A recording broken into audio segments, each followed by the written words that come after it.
Welcome to my channel, a list that brings your story about the love of a mafia boss. Now let's listen. The fluorescent lights of the grocery store buzzed overhead like angry wasps, casting everything in a sickly yellow glow that made my reflection in the freezer doors look even more washed out than usual. I clutched my shopping basket tighter, the plastic handle digging into my palm as I stared at the rows of discount chicken breasts, trying to calculate if I could stretch one package across 4 dinners. The cold air from the open freezer section raised goosebumps on my arms, seeping through my thin cardigan, the same one I'd been wearing for 3 years, the elbows now threadbare and pilling. My phone buzzed in my pocket, rent reminder. I dismissed it without looking at the amount. I already knew I was $200 short this month. The store smelled of industrial floor cleaner and overripe produce, mingling with the faint scent of rotisserie chicken from the hot deli counter, a luxury I hadn't allowed myself in months. My sneakers squeaked against the linoleum as I moved through the aisles, my shopping basket embarrassingly light. Rice, dried beans, the cheapest pasta, a single can of tomato sauce. This was my life now, at 26 years old, counting pennies and skipping meals. I turned the corner into the cereal aisle, and my heart stopped. Marcus. He stood there in the center of the aisle like he owned it, wearing a crisp white button-down that probably cost more than my entire month's groceries. His arm was draped around a woman I didn't recognize, tall, polished, with honey blonde hair that cascaded down her back in perfect waves. She wore heels in a grocery store, actual heels. Her diamond tennis bracelet caught the light as she reached for a box of organic granola.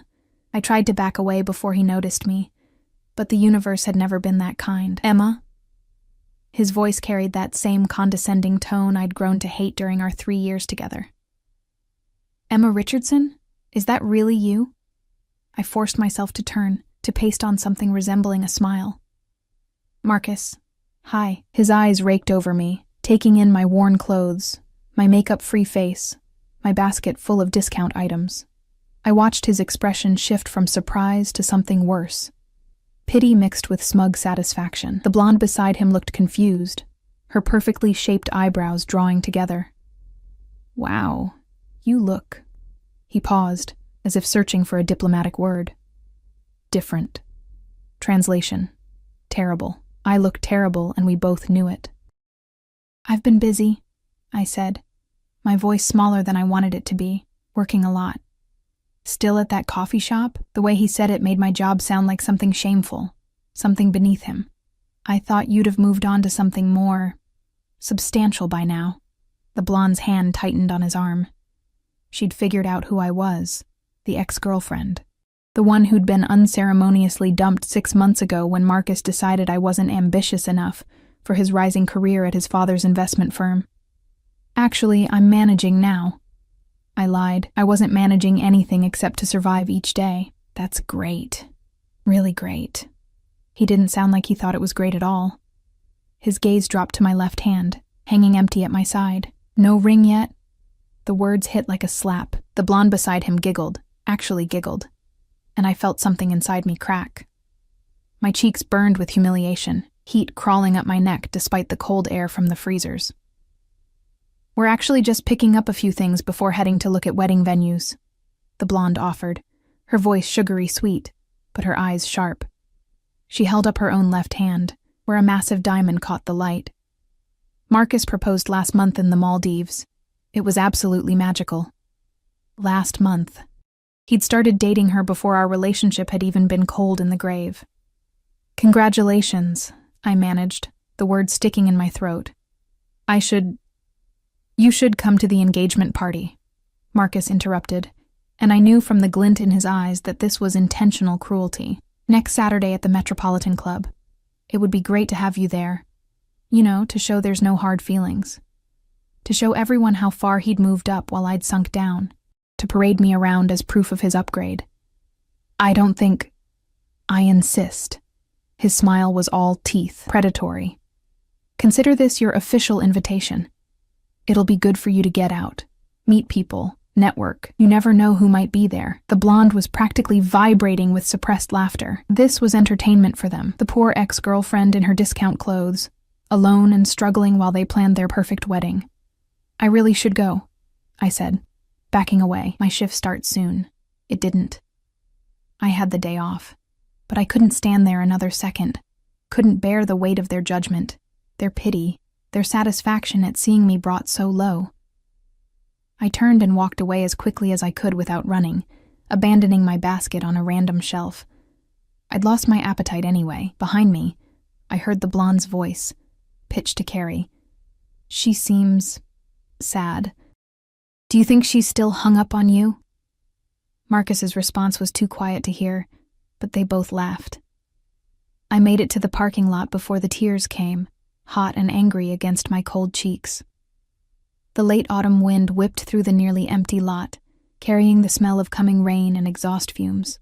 I fumbled for my keys, my hands shaking, my vision blurred. That's when I heard it. The low purr of an engine, expensive and powerful, completely out of place in this budget grocery store parking lot. I looked up, wiping my eyes, and that's when I saw the car. It was black, sleek as a shadow, with windows tinted so dark they looked like pools of ink. A Mercedes S-Class, maybe. I didn't know cars, but I knew money when I saw it, and this vehicle breathed wealth from every polished surface. It had pulled into the spot directly next to my battered Honda Civic, which suddenly looked even more pathetic by comparison. The rear door opened. First, a shoe, black leather, Italian, gleaming even in the dim parking lot light. Then a leg, clad in charcoal gray trousers with a knife-edge crease. The man who emerged moved with the kind of fluid grace that spoke of absolute confidence, of someone who'd never questioned his place in the world. He was tall, broad-shouldered, wearing a three-piece suit that had definitely been tailored specifically for his frame. Dark hair, slightly longer on top, swept back from a face that could have been carved from granite. Strong jaw, high cheekbones, a mouth set in a naturally stern line. But it was his eyes that made my breath catch, dark, almost black in the fading light, and intensely focused. On me. I realized I was staring and quickly looked away, digging through my purse for keys I'd already found. My heart hammered against my ribs for reasons I didn't want to examine. There was something about him, something that made the air feel heavier, charged with a kind of danger I couldn't name. 2 more men had exited the vehicle, one from the driver's seat, one from the front passenger side. Both wore dark suits, both had the build of people who could break bones without breaking a sweat. They didn't look at me, but they positioned themselves in a way that seemed protective, strategic. The man in the 3-piece suit took a step closer, and I caught his scent. Expensive cologne, cedar and something darker, mixed with the clean smell of luxury soap. My fingers tightened around my keys until the metal bit into my palm. "You're crying," he said, and his voice was like smoke. Low, textured, with an accent I couldn't quite place. Italian, maybe, or somewhere in that region. "I'm fine," I said automatically, trying to angle my body toward my car door. My hand shook as I tried to unlock it, missing the keyhole twice. "You don't look fine." He moved closer, close enough that I had to tilt my head back to meet his eyes. This close, I could see a small scar cutting through his left eyebrow, a thin white line that somehow made him look more dangerous rather than less. "Did someone hurt you?" The question was casual, but something in the way he asked it made my skin prickle, like he was genuinely asking if he needed to hurt someone back. "No, it was a bad day. I'm sorry, I should go." I finally managed to get my key in the lock, but as I pulled the door open, it caught on something. I turned to look and saw his hand, one large palm resting on the top of my door, keeping it from opening further. "Wait," he said, and it wasn't a request. I should have been scared. Some part of my brain was screaming that this was dangerous, that I should get in my car and lock the doors and drive away, but another part, a louder part, was mesmerized by the intensity of his gaze, the way he looked at me like I was the only person in the world who mattered. I started, but he cut me off. "Your car." He glanced at my Civic, his expression unreadable. The back tire is flat. I turned to look, and my heart sank even further. He was right. The rear driver's side tire was completely deflated, the rim nearly touching the pavement. I must not have noticed when I'd parked. "Of course it is," I whispered, feeling the last of my composure crack. Of course. I didn't have money for a tow truck. I barely had money for dinner, and I had no one to call. No one who would drop everything to help me. The tears came back, hot and humiliating, and I couldn't stop them. Hey. His voice softened, and suddenly there was a handkerchief in front of me. Actual cloth, monogrammed with initials I couldn't make out. Don't cry. I'm sorry. I choked out, taking the handkerchief because what else could I do? It smelled like him, that cedar scent mixed with something uniquely masculine. I'm sorry. This is so embarrassing. I'll call someone. Get in the car, he said. I looked up at him, confused. What? My car. Get in. He gestured to the Mercedes, where one of his men had opened the rear door again, waiting. I'll have someone take care of your tire. You shouldn't be alone like this. Every self-preservation instinct I had screamed at me to refuse, to insist I was fine, to not get into a car with strange men no matter how expensive their suits were. But I was so tired of being strong, of handling everything alone, of pretending I was okay when I was drowning. And there was something in his eyes, something that promised safety, even as every logical part of my brain recognized danger. I don't even know you, I said weakly. The corner of his mouth lifted, not quite a smile. No, you don't. But you will. He extended his hand, palm up, waiting, an invitation, a choice. Behind me, through the grocery store windows, I could see Marcus and his fiancée at the checkout, still laughing about something. Still living their perfect life while mine fell apart in a budget grocery store parking lot. I looked at the hand in front of me, strong, scarred across the knuckles, attached to a man who radiated power and danger in equal measure. I took it. His fingers closed around mine, warm and sure, and he guided me toward the Mercedes. The interior was cream leather, pristine and smelling of luxury. As I slid across the seat, I caught a glimpse of Marcus through the window, his eyes widening as he recognized the car, the men, the unmistakable air of money and power. The man in the three-piece suit settled beside me, close enough that I could feel the heat of him. One of his men closed the door with a soft, final click. Where are we going? I asked, my voice barely above a whisper. He leaned back, those dark eyes studying me with an intensity that made my pulse race. Somewhere safe. As the car pulled out of the parking lot, smooth as silk, I realized I'd just made either the best or worst decision of my life. And I had no idea which. The Mercedes glided through the city streets like a shark through dark water. Silent, powerful, predatory. I sat rigidly in my seat, hyper-aware of the man beside me, of the expensive leather beneath my cheap jeans, of the two silent bodyguards in the front who hadn't spoken a single word since we'd started driving. What's your name? His voice cut through the silence, making me jump. Emma, I said, then added stupidly, Emma Richardson. Emma. He repeated it slowly, like he was tasting the syllables. I'm Dante. Just Dante. No last name offered. Something told me not to ask for one. Thank you, I said, clutching his handkerchief in my lap, for the help with my car. You didn't have to. That man in the store. Dante's interruption was smooth but absolute. The one who made you cry. Who is he? I stiffened. How did you... I saw him through the window, saw the way he looked at you, the way you ran. His jaw tightened almost imperceptibly. Who is he? Nobody, I said quickly. Just my ex-boyfriend. It's not important. Everything about you is important. The words hung in the air between us, loaded with meaning I didn't understand. I turned to look at him fully for the first time since entering the car. In the dim interior light, his features were all sharp angles and shadows. Dangerous. Beautiful in the way a blade is beautiful. You don't even know me, I whispered. Not yet. He shifted slightly, and suddenly his hand was on my chin, tilting my face toward his with a gentleness that contradicted the intensity in his eyes. His touch sent electricity through my skin.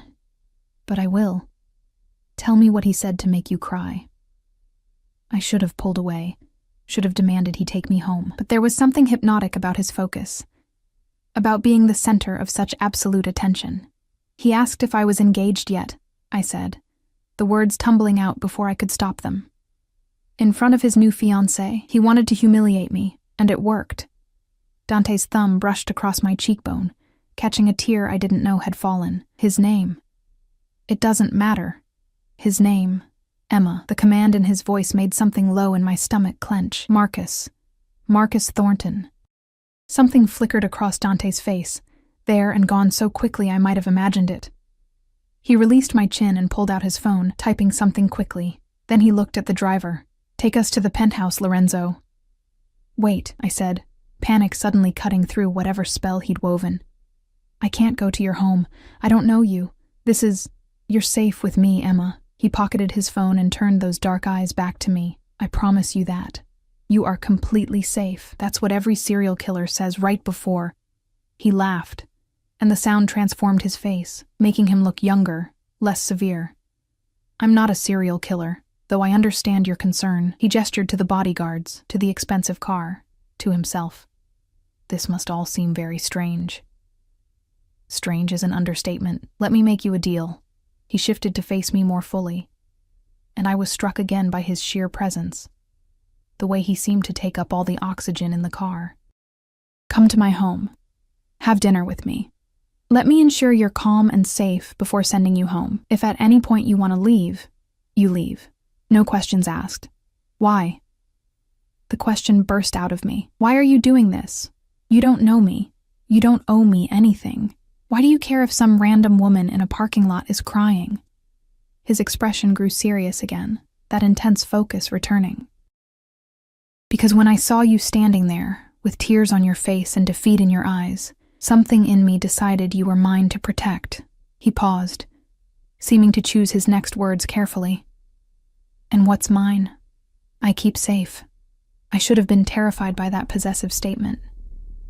Should have demanded to be let out of the car immediately. But instead, warmth bloomed in my chest. Unfamiliar and dangerous.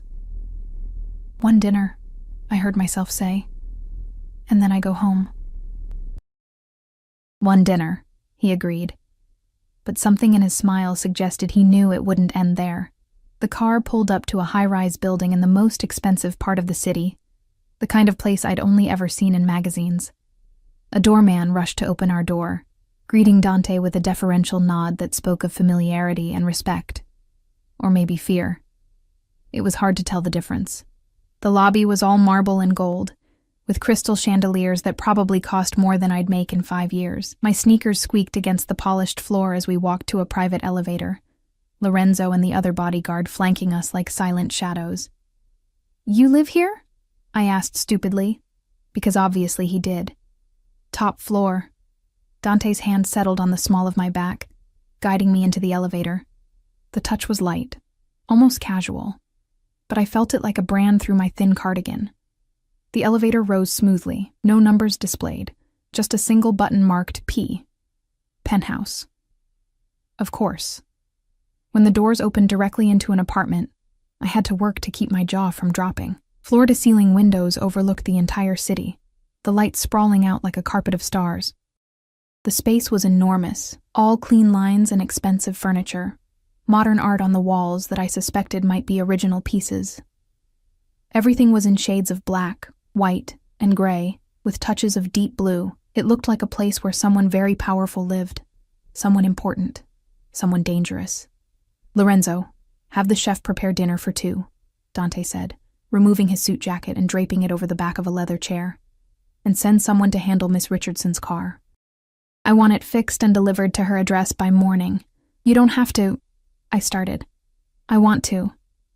He rolled up his sleeves, revealing forearms corded with muscle and marked with scars. "Sit, please. You look exhausted." I perched on the edge of a sofa that probably cost more than my annual salary, feeling desperately out of place. Dante disappeared into what I assumed was the kitchen, returning moments later with a bottle of wine and 2 glasses. "I don't usually drink," I said as he poured. "Tonight you do." He handed me a glass, his fingers brushing mine. "You've had a difficult day." The wine was probably expensive. Everything about him was expensive, but I wouldn't have known the difference. I took a sip anyway, letting the warmth spread through me. Dante sat beside me, closer than strictly necessary. his thigh nearly touching mine. "Tell me about yourself, Emma Richardson." "There's not much to tell." I took another sip of wine, bigger this time. "I work at a coffee shop. I live alone in a studio apartment that's too expensive. I have a degree in English literature that I'm doing nothing with. I'm completely ordinary. I doubt that." His gaze traveled over my face like he was memorizing it. "What happened with Marcus?" "We dated for 3 years. He decided I wasn't ambitious enough, that I was holding him back from his potential. The wine was making me honest, loosening the tight control I usually kept on my emotions. He wanted someone who fit better into his world, someone polished and successful and fake, Dante supplied. Someone fake. Someone better than me. His hand shot out, gripping my chin with more force than before, making me look at him. "Never say that again. It's true." "It's not." His voice was hard, brooking no argument. "That fool had something precious and threw it away because he's too stupid to recognize value. That makes him worthless, not you." I stared at him, shocked by the vehemence in his voice, by the anger on my behalf from a man who'd known me for less than an hour. "You don't know me well enough to say that," I whispered. "Then let me know you." His grip softened, his thumb tracing my jawline. "Let me prove to you what you're worth." Before I could respond, Lorenzo appeared in the doorway. "Dinner is ready, boss." Boss. The word registered dimly in my wine-hazed brain. What exactly did Dante do that his bodyguard called him boss? The dining room was as impressive as the rest of the apartment, with a table that could seat 12, but was set intimately for 2 at one end. The food was incredible. Pasta in a cream sauce with fresh herbs, grilled vegetables, bread that was still warm. I hadn't eaten a proper meal in weeks, and I had to force myself not to inhale it like a starving animal. Dante watched me eat with an expression that might have been satisfaction. He barely touched his own food, seemingly more interested in ensuring I finished mine. "Better?" he asked when I'd cleaned my plate. "Much better," I admitted. "Thank you for all of this. It's been..." I struggled to find words. "It's been a really long time since anyone took care of me like this." Something dark flashed across his face. "How long?" "I don't know. Years, maybe." I pushed my plate away, suddenly self-conscious. "I'm not used to asking for help or accepting it." "You'll get used to it." He stood, extending his hand. "Come, I want to show you something." He led me to the windows, where the city sparkled below us like a living thing. From this height, everything looked small, manageable. The view must have cost a fortune. "When I first came to this city, I had nothing," Dante said, standing close enough that I could feel his warmth. "I built everything you see from scratch. Every piece of it." "What do you do?" I asked, though part of me wasn't sure I wanted to know the answer. "I solve problems." His reflection in the window smiled, but it didn't reach his eyes. "I help people who can't help themselves. I protect what's mine." There was that possessive language again, and I should have questioned it, should have demanded clarity. Instead, I found myself leaning slightly toward him, drawn by gravity I couldn't resist. "Emma." My name on his lips sounded like a prayer. "I want to ask you something, and I need you to think carefully before you answer." "Okay," I breathed. He turned me to face him, his hand settling on my waist, spanning the width of it easily. "That party your ex invited you to. The engagement party. Are you planning to go?" No, of course not. Why would I torture myself like that? "What if I asked you to go?" His thumb stroked small circles on my hips, distracting and deliberate. "What if I asked you to go with me?" I blinked up at him, confused. "Why would you want to go to my ex's engagement party?" "Because I want to see the look on his face when you walk in on my arm." His voice dropped lower, more dangerous. "I want him to see what he lost, what he threw away. I want him to understand that you are worth more than he could ever comprehend." "Dante, that's crazy. You don't..." "Say yes, Emma." His forehead touched mine, and I could smell the wine on his breath, the cedar of his cologne. "Let me show you what it's like to be valued. Let me show him what a mistake he made." It was insane. All of this was insane. I'd met this man 2 hours ago in a parking lot. And now I was in his penthouse, being offered as a date to my ex's engagement party by someone who looked at me like I was something rare and precious. I should say no. Should thank him for dinner, ask to be taken home, and never see him again. Yes, I whispered instead. His smile was triumphant, possessive, and it should have scared me. Instead, it made heat pool low in my belly. Good girl, he murmured, and the praise made me shiver. I'll have Lorenzo take you home now. But first, he pulled out his phone, typed something quickly, then showed me the screen. Your number. I'll need it to coordinate for Saturday. I recited it automatically, watching him save it under just Emma. Not even my last name. Like I was the only Emma that mattered. One more thing, he said as Lorenzo appeared to escort me down. What you're wearing to the party, I'll have something sent to you. You don't have to. His finger pressed against my lips, silencing me. I want to. Let me do this for you, Emma. Let me take care of you. The kiss he pressed to my forehead was chaste, almost brotherly, but it seared through me like a brand, a promise, a claim. As Lorenzo drove me home in the Mercedes, my head spun with wine and confusion, and the lingering scent of cedar. My phone buzzed with a text from an unknown number. Sleep well, Emma. Saturday. I'll show you what you're worth. I stared at the message as we pulled up to my shabby apartment building, reality crashing back in. What had I just agreed to? Who was Dante, really? And why did his attention feel both like salvation and danger wrapped in expensive cologne?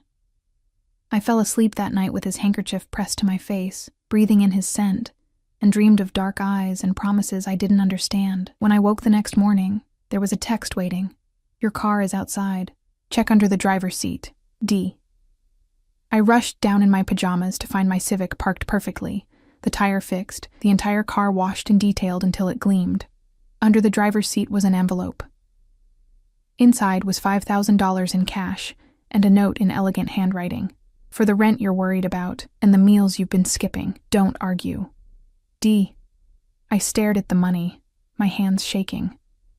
What had I gotten myself into? The next 3 days passed in a surreal haze. I went to work at the coffee shop, pulled espresso shots, smiled at customers, and pretended my entire world hadn't tilted sideways, but every quiet moment, my mind drifted back to Dante, his intense gaze, his possessive words, the casual way he'd handed me $5,000 like it was pocket change. I'd tried to text him, to tell him I couldn't accept the money. His response had been immediate. You can, and you will. It makes me happy to take care of you. Don't deny me that. How was I supposed to argue with that?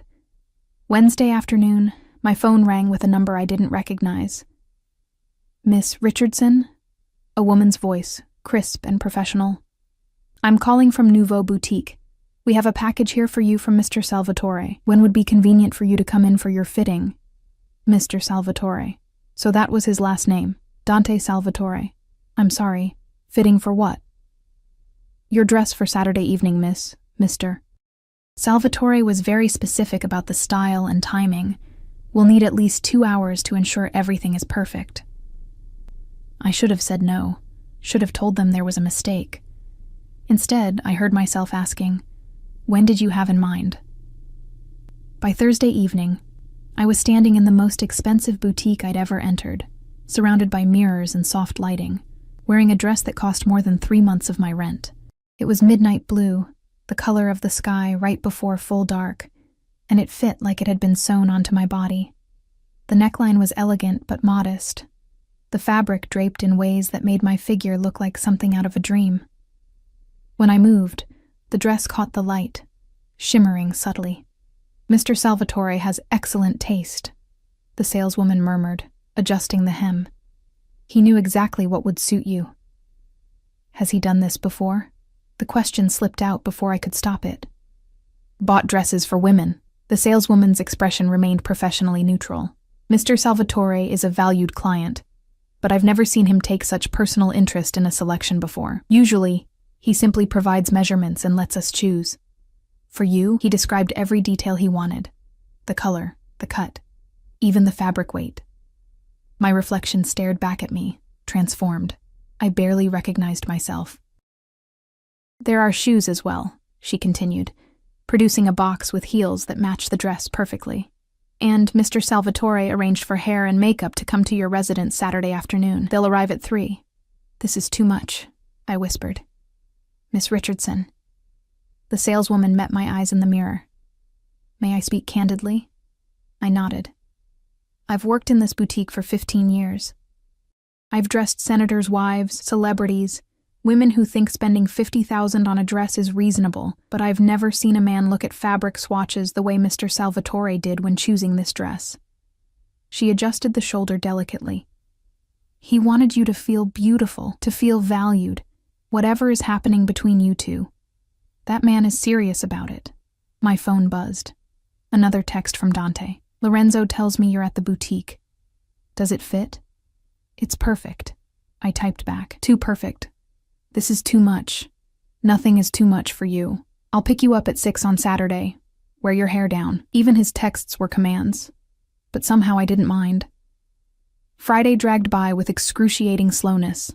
I worked my shift, deflected questions from my coworker Sarah about why I seemed so distracted, and tried not to think about what I was doing. Going to Marcus's engagement party on the arm of a mysterious, wealthy man who'd known me for less than a week. It was insane. My phone rang at midnight. Dante. You should be sleeping, he said instead of hello. His voice was rough, like he'd been drinking or smoking. Or both. So should you, I countered, my heart hammering at the intimacy of a late-night phone call. I've been thinking about you. There was no pretense in his admission, no game playing. About Saturday. About how you'll look in that dress. Dante, I want to prepare you for something, Emma. His voice grew more serious. The party will be full of people like your ex. Wealthy, judgmental, cruel. They'll look at you and make assumptions. Some will recognize me and wonder why I'm there. There may be whispers. What kind of whispers? A pause. About who I am, what I do. And what do you do, Dante? I asked quietly. Really? I told you, I solve problems. I run businesses. I protect what's mine.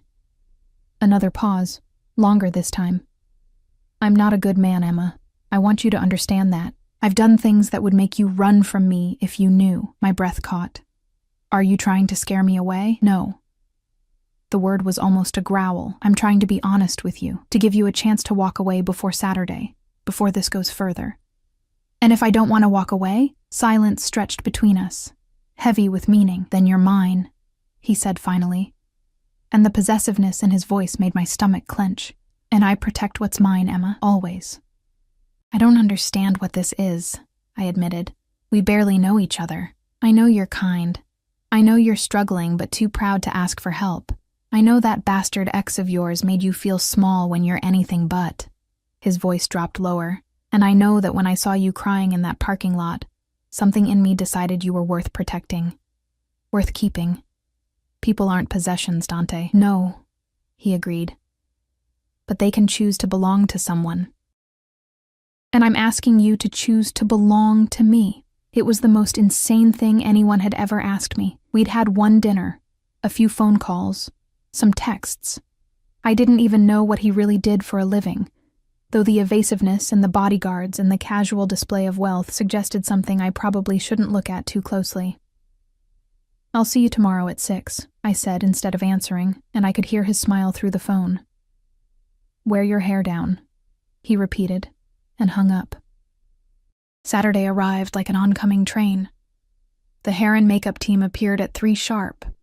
2 women who transformed my bathroom into a salon and went to work with professional efficiency. They didn't speak much, but I caught them exchanging glances, whispering. By 5:30, I stood in front of my bathroom mirror and didn't recognize myself. My hair fell in soft waves down my back, the highlights I didn't know I had catching the light.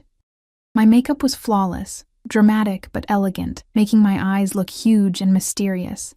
And the dress made me look like someone important, someone worthy of a man like Dante. My phone buzzed at exactly 6. I'm downstairs. I grabbed my small clutch, also provided by the boutique, and made my way down on shaking legs. The heels made me taller, changed my posture, made me feel powerful in a way I'd never experienced. The Mercedes was parked in front of my building, and Lorenzo stood by the rear door, but it was Dante who stepped out of the car who made my breath stop. He wore a tuxedo that fit him like a second skin, black and perfectly tailored. His hair was styled back, making his sharp features even more pronounced. But it was the way he looked at me that made my knees weak, like I was the only woman in the world, like I was precious and perfect, and his. Emma. My name was a reverent whisper. He crossed to me in 3 strides, his hand settling on my waist. You're breathtaking.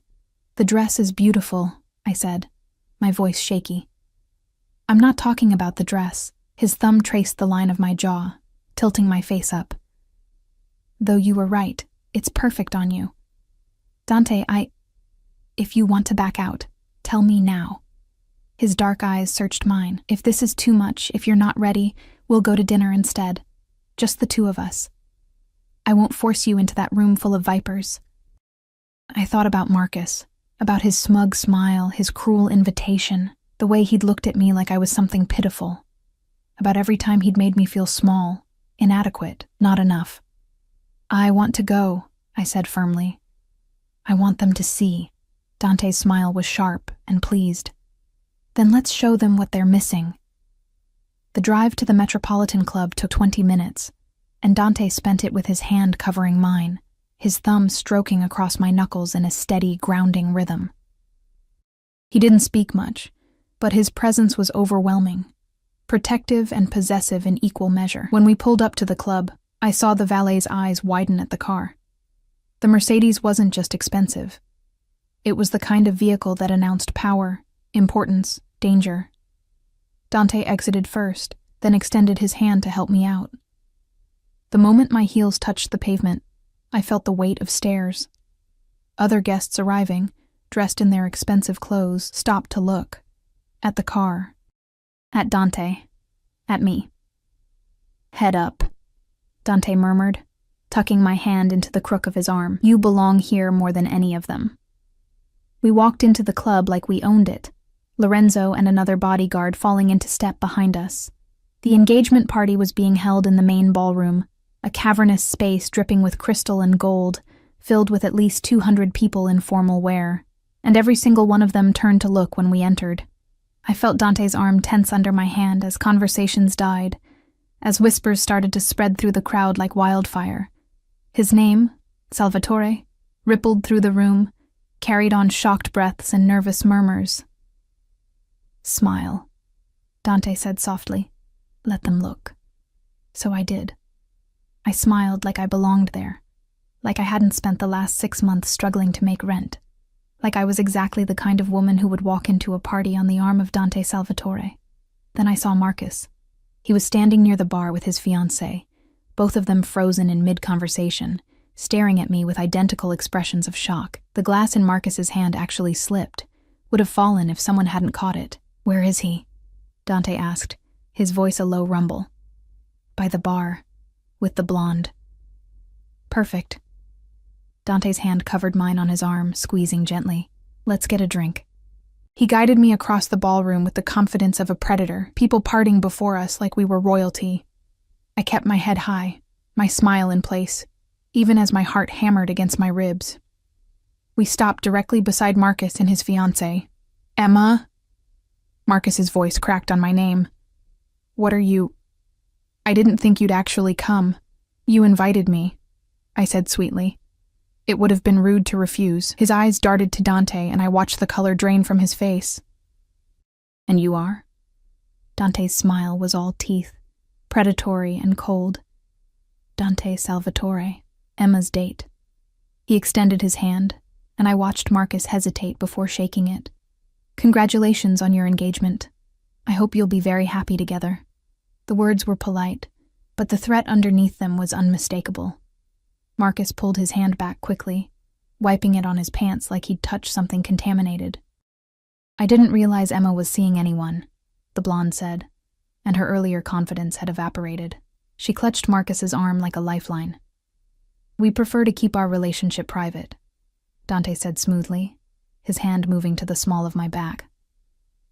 The touch was possessive, unmistakable. but Emma insisted on attending tonight to support her ex-boyfriend. She's very kind that way. How long have you two been? Marcus started. Does it matter? Dante's voice grew colder. What matters is that Emma is happy, that she's valued, that she's with someone who recognizes what she's worth. He paused, letting the words sink in. Something you clearly failed to do. The blonde's face flushed red. Marcus looked like he might be sick. Excuse us, Dante said, guiding me away before they could respond. I believe our drink is ready. As we walked away, I heard Marcus's voice, low and urgent. Do you know who that is? Do you have any idea? We didn't stay to hear the rest. Dante led me to a quiet corner, procuring 2 glasses of champagne from a passing waiter. His hand never left my back, that possessive touch grounding me as the reality of what just happened sank in. That was... I started. Satisfying. Dante finished. Did you see his face when he recognized me? Who are you? I asked quietly. Really? Everyone here seems to know your name, and they all look... scared. Dante's expression grew serious. He set down his champagne and took both my hands in his, forcing me to face him fully. I'm exactly what I told you, Emma. I solve problems. I run businesses. And yes, some of those businesses are not entirely legal. He paused, watching my reaction. I'm what people call a businessman with connections. Powerful connections. Dangerous connections. My heart pounded. You're in the Mafia. That's such a crude term, he said with a slight smile. But essentially, yes, I should have run. Should have pulled my hands free, found the nearest exit, called a cab. Any sane woman would have. Instead, I whispered, "And you brought me here to humiliate my ex? I brought you here to show him, to show everyone, that you are worth more than he could ever comprehend, that you deserve to be valued, protected, cherished." His grip on my hands tightened.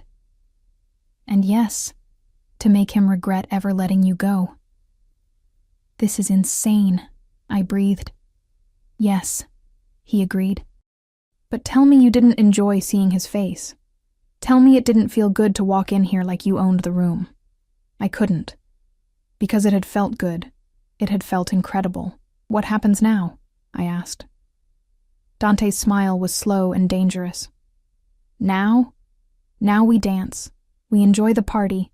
And we let everyone see that you're mine. And tomorrow... He leaned closer, his lips nearly brushing my ear. Tomorrow we figure out what comes next, together. The word mine should have terrified me. Instead, it made me feel safe.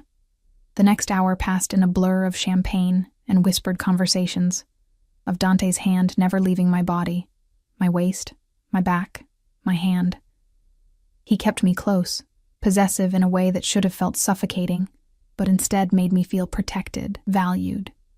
People approached us cautiously, congratulating Marcus and his fiancée, but their eyes kept darting to Dante, to me, curiosity and fear warring on their faces. I heard fragments of whispered conversations as we moved through the crowd. Salvatore never brings anyone to events. Didn't know he was seeing someone. Poor bastard, stealing from the Salvatores. That last one made me pause, but Dante's hand tightened on my waist, guiding me forward before I could process what I'd heard. Dance with me, Dante said, leading me to the floor where other couples swayed to a string quartet. It wasn't a question. His arms came around me with practiced ease, one hand settling on my lower back, the other clasping mine. We moved together like we'd done this 1,000 times, his body leading mine with subtle pressure and confidence. You're very good at this, I murmured, looking up at him. I was taught young. His dark eyes held mine. In my family, there are certain expectations, certain skills you must master. What kind of family requires dancing lessons? The kind that values tradition, appearance, control. He spun me smoothly, pulling me back against his chest. The kind that doesn't tolerate weakness or failure. I felt the tension in his body, saw shadows pass through his eyes. Dante. I need to tell you something, he interrupted, his voice low enough that only I could hear. About why I brought you here tonight.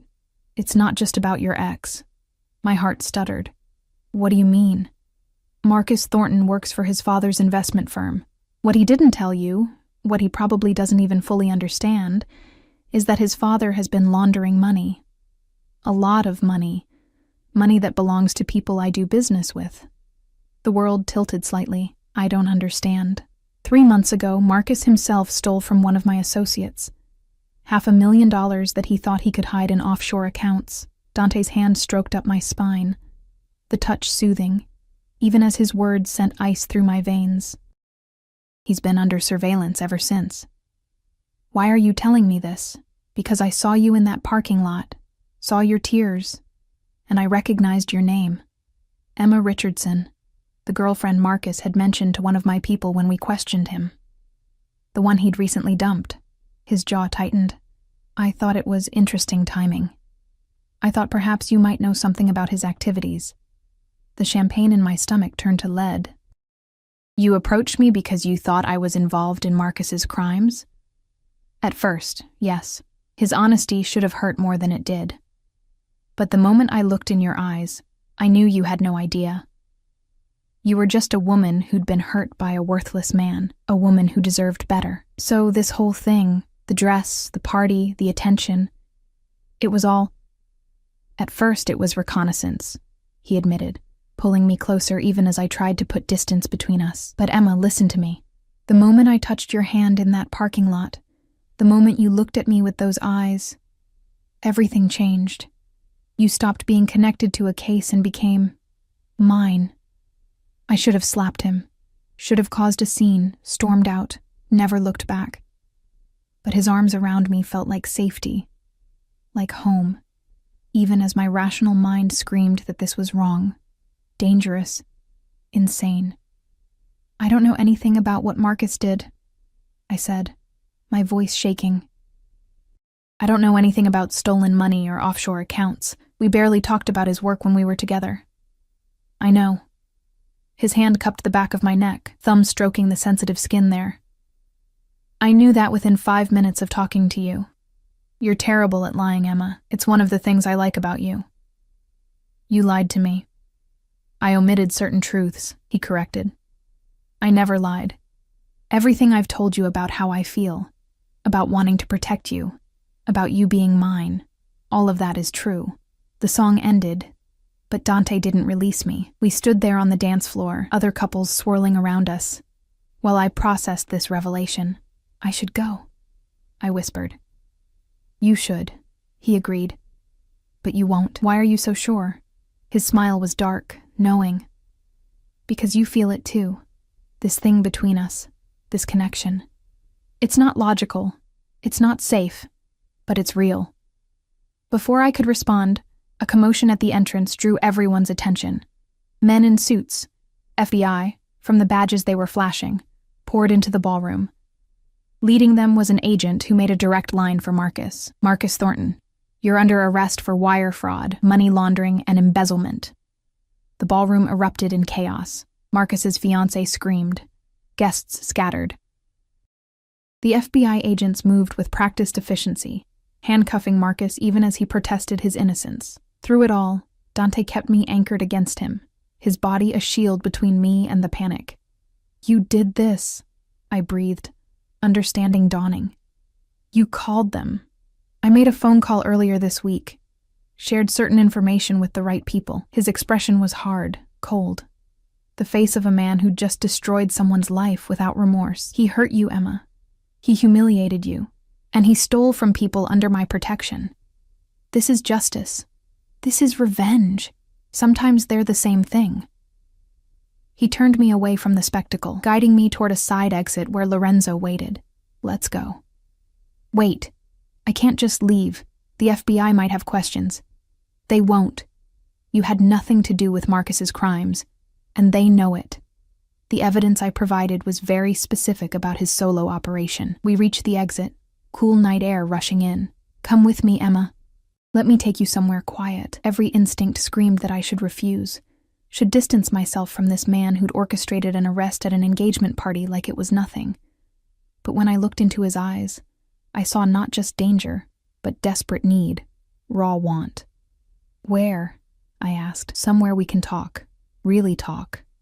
His hand cupped my face, thumb brushing across my cheekbone. I want to tell you everything, Emma. All of it. No more omissions, no more half-truths. And then you can decide if you want to walk away or what. Or stay with me. Be mine. Let me protect you and care for you and give you the life you deserve. The Mercedes was already running, Lorenzo holding the door. I looked back at the chaos inside. Marcus being led away in handcuffs, his fiancée sobbing, the party in shambles. Then I looked at Dante, at the promise and danger in his eyes. I got in the car. We didn't go to his penthouse. Instead, Lorenzo drove us out of the city, into the hills where houses became estates, and estates became compounds.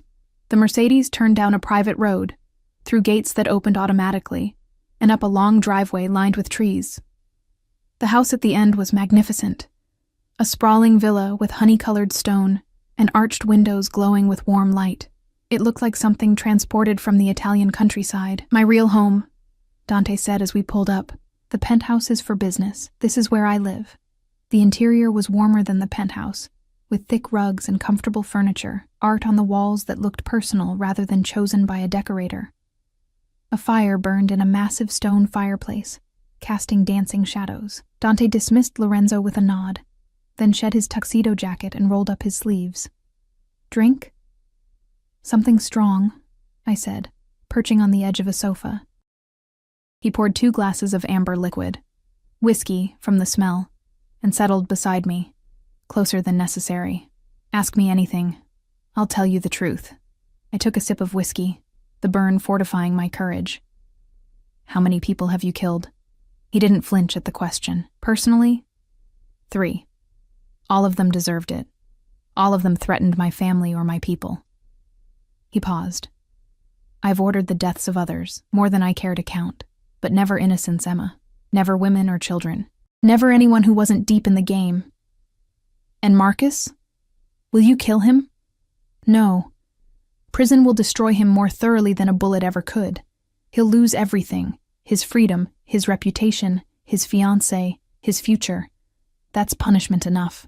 I drained half my glass. Why me, Dante? Really? You could have any woman you want. Women who understand your world, who wouldn't ask questions or have moral complications about what you do. Why a broke barista with a degree she's not using? He set down his glass and took both my hands in his touch gentle despite the violence he'd just admitted to. Because when you looked at me in that parking lot, you didn't see Dante Salvatore, feared crime boss. You saw a man offering help because you're genuine in a world full of people wearing masks, because you're strong even when you feel weak, kind even when the world has been cruel to you. That's not enough reason to... Because I'm falling in love with you, he interrupted, his voice raw. I know it's insane. I know we barely know each other, but I've been watching you this week, Emma. Not just surveillance, really watching. The way you helped an old woman reach something on a high shelf at the grocery store. The way you gave your lunch to a homeless man, even though it meant you went hungry. The way you smiled at children and talked to everyone like they mattered. Tears burned my eyes. You had people watching me? For your protection, he said quickly. After that first night, I couldn't stand the thought of you being vulnerable, unguarded. So yes, I had someone nearby. Always at a distance, never intrusive, but there, making sure you were safe. That's insane. I know. His thumb wiped away a tear that had escaped. But I can't help it. Something in me claimed you that night. And I don't know how to let go. Don't want to let go. I should be terrified of you. You should, he agreed. I'm terrifying. I'm dangerous. I'm possessive and controlling, and I solve problems with violence. But Emma... He leaned closer, his forehead touching mine. I would never hurt you. You are the only soft thing in my entire world. And I will burn down everything to keep you safe. This is crazy, I whispered. Yes. His lips brushed my temple, soft as a prayer. Say you'll give me a chance. Give us a chance. Let me court you properly, show you what it means to be valued, to be protected, to be loved by someone who would move heaven and earth for you. And if I say no, Pain flashed across his face, but he didn't look away. Then Lorenzo will drive you home, and you'll never see me again. I'll have your car maintained, your rent paid for a year, enough money to get on your feet, and I'll disappear from your life completely. You'd let me go? Just like that? It would kill me, he admitted. But I won't force you to stay. You have to choose this, Emma. Choose me. Or choose to walk away. I looked at him. Really looked. At the scars on his knuckles, the hardness in his eyes that softened only when he looked at me, at the danger and the promise wrapped in expensive clothes and lethal grace. This man who'd orchestrated an arrest, who'd admitted to murder, who'd had me watched for my own protection. This man who made me feel precious for the first time in my life. I have conditions, I heard myself say. Hope flared in his eyes. Name them. No more surveillance without telling me. No more orchestrating my life without my knowledge. If we do this, we do it honestly. Done. And you have to tell me the truth about your business, about what you do, about the dangers. I won't be kept in the dark. I'll tell you everything, he promised. Though some truths might frighten you. I'm already frightened, I admitted. But I'm also interested in you. In this, whatever this is. His smile was brilliant, transforming his severe features. Then let me take you on a proper date. Tomorrow, somewhere public, somewhere safe. Let me court you the way you deserve. A date, I repeated, with a mafia boss. With a man who is completely captivated by you. He raised my hand to his lips, pressing a kiss to my knuckles. Say yes, Emma. I thought about my empty apartment, my struggle to make rent, my lonely dinners and lonelier nights. I thought about Marcus and his cruelty, about all the ways I'd been made to feel small and inadequate. Then I looked at Dante, at the way he watched me like I was the most important thing in his world. Yes, I whispered.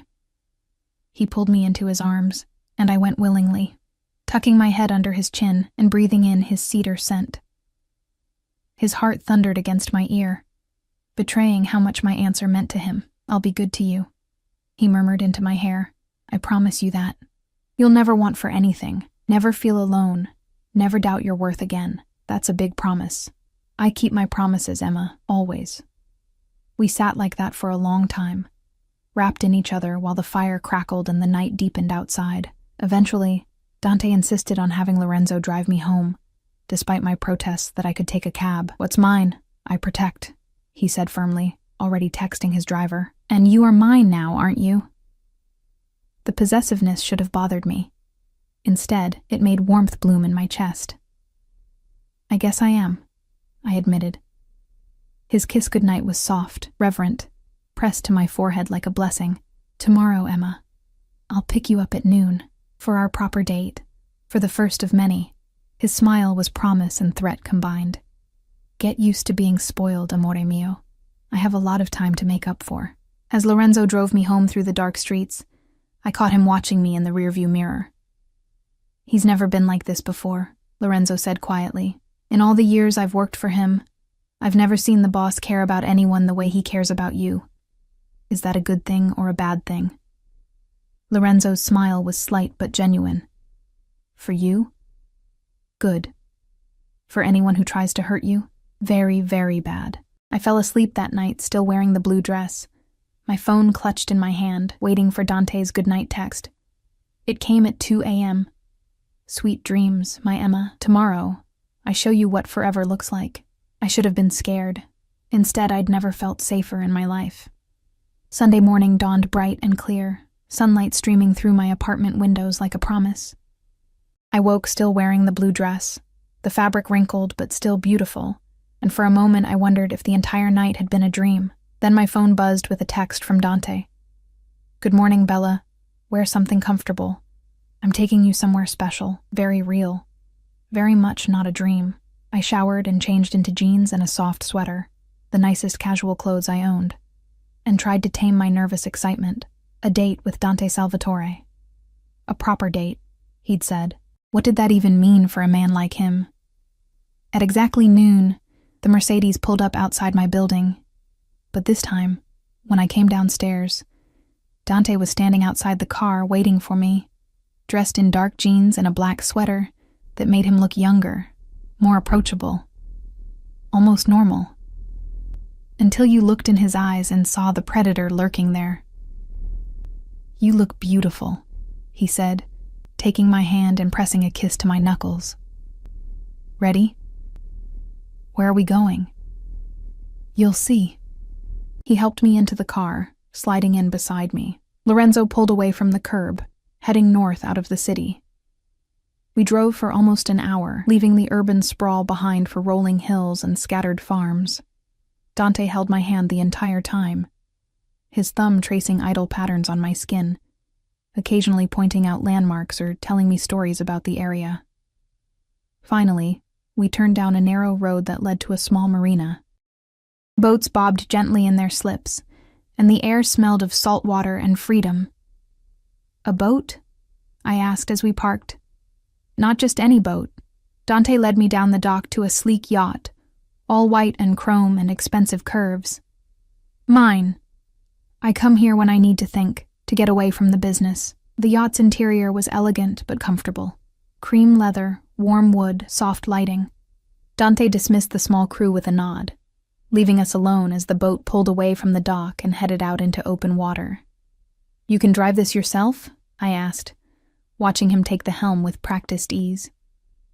"I can do a lot of things, Emma." His smile was warm, genuine. "My father insisted all his sons learn to sail. Said it taught discipline and respect for forces more powerful than ourselves." "Tell me about your family," I said, settling onto the bench beside him. "Your real family, not the business one." His expression grew complicated, love and pain and loyalty all mixed together. "I have 3 brothers. I'm the second oldest. My father built our organization from nothing, came to this country with only his honor and his determination. He taught us that family is everything, that loyalty is sacred, that we protect our own no matter the cost." "Are you close with them?" "With my brothers, yes. We'd die for each other without hesitation." He adjusted the wheel, guiding us into deeper water. "My father, he's harder, demanding. He expects perfection and accepts nothing less, but he loves us, in his way." "And your mother?" Softness entered his eyes, making him look vulnerable. "She died when I was 15, cancer. My father was never quite the same after." "I'm sorry," I said, touching his arm. He covered my hand with his, squeezing gently. "She would have liked you. She always said I needed someone who could see past the armor, past the reputation, someone genuine." We sailed for another hour, Dante pointing out the coastline, telling me stories about growing up in his world, the good and the bad, the violence and the loyalty, the impossible choices and unbreakable bonds. He didn't sugarcoat anything, didn't try to make his life seem more palatable than it was. Eventually, he anchored in a quiet cove, sheltered and peaceful. The crew had prepared lunch, fresh bread, cheese, fruit, wine, and we ate on the deck under the warm sun. "Can I ask you something?" I said, nibbling on a strawberry. "Anything. Why did you really help me that night? Beyond the connection to Marcus, beyond reconnaissance. What made you stop?" Dante was quiet for a long moment, his dark eyes distant. "My mother," he said finally. "Before she got sick, she worked in a grocery store, just like you work in a coffee shop. She struggled, saved every penny, went without so my brothers and I could have more." He turned to face me fully. "The night I saw you in that parking lot, crying over a flat tire and an empty basket, you reminded me of her strength, her dignity even in difficulty, and I thought, if someone had helped her, had seen her worth, maybe things would have been different." Tears burned my eyes. "Dante, I know I'm not a good man, Emma. I've done terrible things. I'll probably do more terrible things. But with you, you make me want to be better. Not good, maybe, but better." I set down my wine and moved closer to him. Drawn by gravity, I couldn't resist. "I don't need you to be good. I just need you to be honest with me." "Always," he promised, his hand settling on my waist.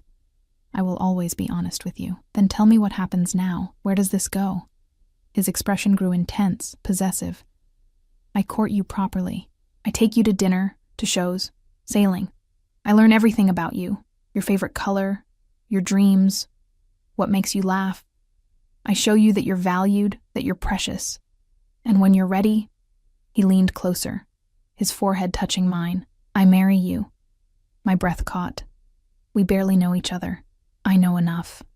I know you're mine, Emma. I knew it the moment I touched your hand. The rest is just details we'll learn together. That's insane. Yes, he agreed, his lips brushing my temple. But tell me you don't feel it too, this pull between us, this certainty. I couldn't deny it. From the moment he'd looked at me in that parking lot, something had shifted in my universe. This dangerous, powerful man who made me feel safe and precious and wanted in ways I'd never experienced.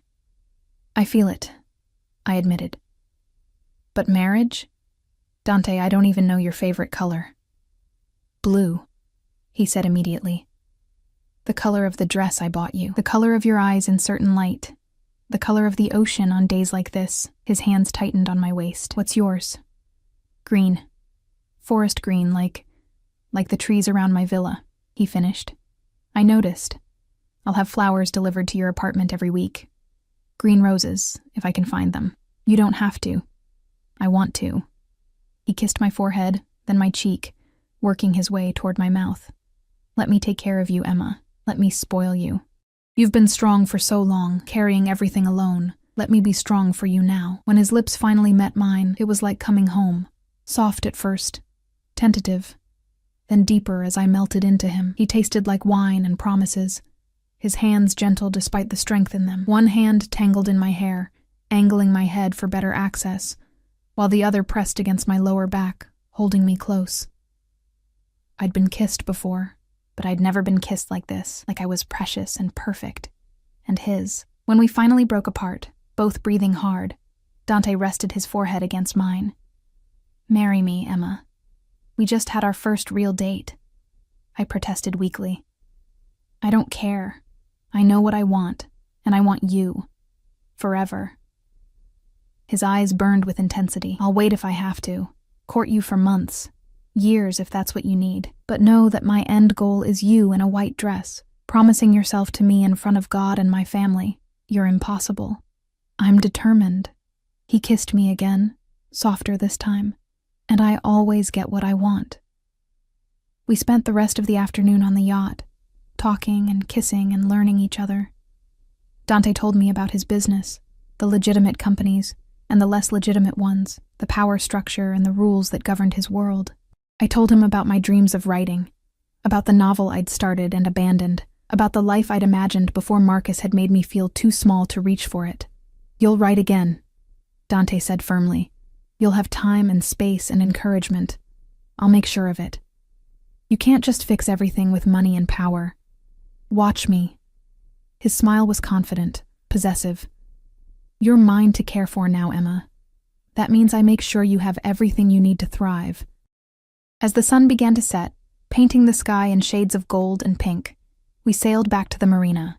Lorenzo was waiting, along with another car I didn't recognize, a sleek BMW. For you, Dante said, gesturing to it. Your Honda is not safe enough.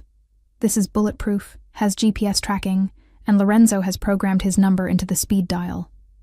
Dante, I can't accept a car. You can, and you will. His voice brooked no argument. What's mine, I protect. And until you agree to move in with me, which will happen eventually, I need to know you're safe when we're apart. I should have argued more, should have insisted on maintaining my independence. But the thought of being protected, cared for, valued like this, it was intoxicating. Thank you, I said instead. His smile was triumphant. You're learning. That week fell into a pattern that felt both surreal and natural. Dante took me to dinner every night, sometimes fancy restaurants where everyone knew his name and gave us the best table, sometimes small family-owned places where he was greeted with warm hugs and genuine affection. He introduced me to his world slowly, carefully, always making sure I felt safe. His brothers visited the villa on Wednesday, 3 men who looked like variations of Dante, all dark and dangerous and intensely loyal. They treated me with respect that bordered on reverence, clearly having been warned by Dante about my importance. "So you're the one who's made our brother smile," the oldest one, Alessandro, said, kissing my hand. We were beginning to think he'd forgotten how. "She's special," the youngest Marco added. "Dante never brings anyone to the villa. You must be very important." "She is," Dante said, his arm possessive around my waist. "She's mine." Searle, the middle brother, Luca, studied me with sharp eyes. "Do you understand what that means? Being his?" "Luca," Dante warned. "No, it's a fair question." I met Luca's gaze steadily. "It means I'm protected, valued. It means I belong to someone who would move heaven and earth to keep me safe. And it means I accept him. All of him, including the parts that aren't easy or clean or simple." Luca's serious expression broke into a smile. "She'll do, brother. She'll do very well." Friday night, 2 weeks after we'd met, Dante took me back to the villa. But this time, instead of the comfortable living room, he led me to his bedroom. A massive space with floor-to-ceiling windows overlooking the grounds, a fireplace, and a bed that could sleep 4. "Dante, I'm not expecting anything," he said quickly, reading my hesitation. "But I want to wake up with you tomorrow. I want to have breakfast together, spend the day together, just be together. Stay the night? Stay the night. Stay the weekend. Stay forever." His hands cupped my face. "I know I'm rushing you. I know this is fast. But Emma, I can't stand the nights without you anymore. Can't stand watching Lorenzo drive you away, knowing you're alone in that apartment when you could be here with me. I'm still paying rent on that apartment. I paid it through the end of the year," he admitted, "and I've been having people move your things here, slowly, so you wouldn't notice. Your books, your photos, your clothes. They're all in the closet here, waiting." I should have been angry. Should have been furious at this invasion, this presumption. Instead, I laughed. "You're absolutely insane. About you, yes." He pulled me closer, his body warm and solid against mine. "Marry me, Emma. Not someday, not eventually. Now, this weekend. Let me make you mine in every way that matters. Dante, I love you." The words were fierce, desperate. "I'm completely, irrevocably in love with you. And I know you feel the same. I see it in your eyes every time you look at me. Feel it in the way you kiss me. Stop fighting it. Stop being practical and cautious and sensible. Just, be mine." I looked into his dark eyes and saw my future there, saw safety and passion and belonging. Saw a man who would burn down the world to keep me safe, who'd orchestrated an arrest to avenge my hurt feelings, who'd slowly moved my entire life into his home because he couldn't stand us being apart. It was insane. It was rushed. It was everything I'd been taught relationships shouldn't be. It was also exactly what I wanted. "Yes," I whispered. His expression transformed, shock, joy, fierce possession all flickering across his features. "Yes? Yes, I'll marry you this weekend, next month, whenever you want. Because you're right. I do love you. It's crazy and fast and completely illogical, but I love you, Dante Salvatore."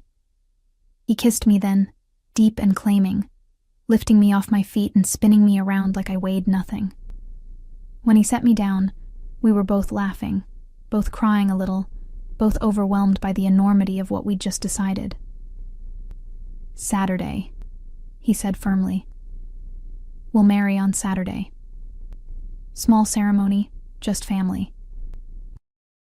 My priest will officiate, and then..." His smile turned wicked. "Then I'll take you on a proper honeymoon. Somewhere warm and private where I can worship you properly." That night, I slept in Dante's arms for the first time, wrapped in expensive sheets and the scent of cedar. He held me like I was precious, his hand stroking my hair, whispering promises in Italian that I didn't understand but felt in my soul. Saturday arrived with brilliant sunshine and a flurry of activity. Dante's family descended on the villa. His father, a silver-haired man with Dante's eyes and an air of absolute authority. His brothers and their dates, cousins and associates, and people whose roles I couldn't quite define. The ceremony was held in the villa's garden, under an arch of white roses. I wore a simple white dress that Dante had somehow acquired, perfectly fitted, elegant, beautiful. He wore a black suit, his eyes never leaving me as I walked down the aisle to him. The ceremony was in Italian and English both, the priest's words solemn and binding. When Dante slipped the ring on my finger, a platinum band with a single perfect diamond, his hand shook slightly. "With this ring I thee wed," he said, his voice thick with emotion, "and promise to protect you, cherish you, and love you for all my days." "With this ring I thee wed," I repeated, sliding a matching platinum band onto his finger, "and promise to trust you, support you, and love you for all my days." "You may kiss your bride," the priest said with a small smile. Dante cupped my face in both hands, his touch reverent. "Mine," he whispered, "finally, completely mine." "Yours," I agreed. "Always yours." The kiss was soft and sweet and full of promise. Behind us, his family erupted in applause and cheers, but I barely heard them. All I could focus on was Dante, on the way he looked at me like I'd hung the moon, on the feeling of rightness that settled over me like a blanket. The reception was loud and joyful, full of food and wine and laughter. Dante's father pulled me aside at one point, his expression serious. "My son is not an easy man to love," he said in accented English. "He's hard, sometimes cruel. His work is dangerous. His enemies are numerous." "I know," I said softly. "But he loves you with everything in him." I've never seen him like this, soft, happy, at peace. He placed his hand over mine. "Welcome to the family, daughter. You're one of us now. Which means we protect you as fiercely as Dante does." That night, Dante carried me over the threshold of his bedroom, our bedroom now, and made love to me with a tenderness that made me cry. He worshipped every inch of me, whispering promises and praise in Italian and English both, showing me with his body what I meant to him.